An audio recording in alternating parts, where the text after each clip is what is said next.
up going to Ocean City once a year for a week.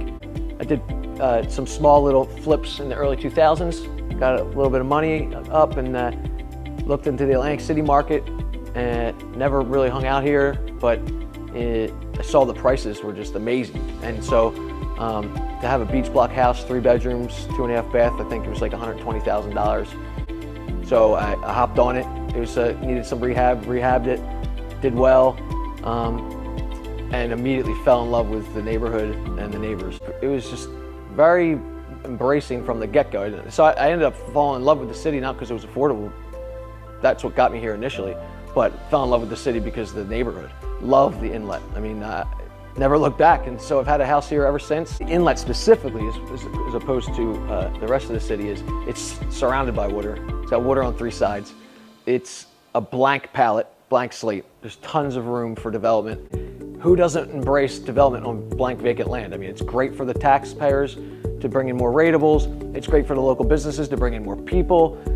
It's a win-win-win for everybody. It brings up property values for people who do have homes around here. 10, 15, 20 years ago, the people who owned a lot of the land weren't developers. They just owned land, and they were always hoping for a massive casino to be built on that land, and they would cash out and make tons of money. Whereas now, all the developers are pretty much straightforward about what they're going to do, what their plans are, and where they're going to do it. And because of that, you're not going to have people stepping on each other's toes, especially here. There's so much room for development. But for the first time, I say, since that whole thought of big casinos coming in and changing, dramatically things, now, because no one's going to ever do that. No one's going to buy blocks and develop it. Now people are realizing when you buy land, you have to develop it if you're ever going to make money, because you can't just buy the land and flip it and make any money. And so I think that now in the next 5 years, the majority of this vacant land could be very likely gobbled up and built with new homes and stuff.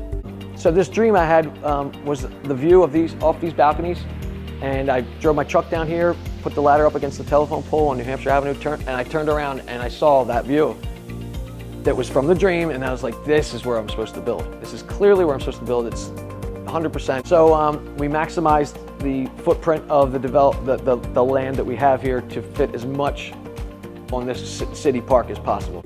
But since this project, like coming up with this idea for this project, the mayor, City Hall, CRETA, they loved it from day one. Everything's been fantastic. The permitting, the inspections, the inspectors were fantastic. There's so much blank canvas. There's so much room for everyone. Now's the time, and let's just get it done. I mean, we get it done, everyone wins. It's got all the hopes and could possibly have for such a location. It's perfect, and it's finally happening.